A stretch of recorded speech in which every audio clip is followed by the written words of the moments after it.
İmtahanda ən çox edilən 3 səhv. Əgər bunları bilsəydiniz, balınız yüksək ola bilərdi.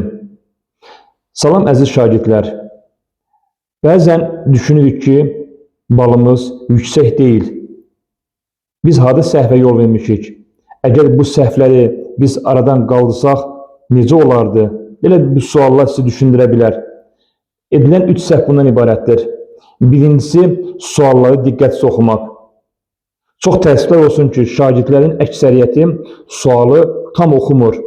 Tam oxumadığına görə də verilən sualı başa düşmür və nəticə etibarilə o suala düzgün cavab vermir.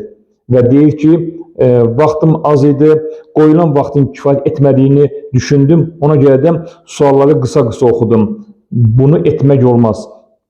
Sualı tam olaraq oxumaq lazımdır və sualda nə deyilirsə onu başa düşəndən sonra yazmaq lazımdır. İkinci səhv ondan ibarətdir ki, çətin sualları şagirdlər əvvəldən yazmağa başlayırlar. Yəni, qarşılaşdığı suala baxır ki, çətin sualdır, onun üzərində beyin yorur, düşünməyə başlayır, həll etməyə çalışır. Bu səhv fikirdir. Bildiyiniz ən asan suallar hansıdırsa, o sualları cavablandırın.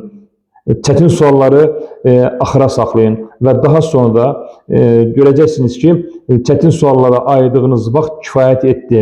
Çünki sizin vaxtınız qaldı. Üçüncü isə, əziz şagirdlər, bu səhv bundan ibarətdir ki, yaddaşdan istifadə etmirsiniz. Yəni, sualı oxuyarkən yadınızda saxlanmırsınız. Sualda nədən bəhs olunur və onu səsli oxuyun. Bəzən şagirdlər sualı içərisindən oxuyur, anlamır. Bir balaca səsli oxuyun, özünüz eşidəcəyiniz bir şəkildə səsli oxuyun və o sualda nədən bəhs etdiyini daha yaxşı başa düşəcəksiniz.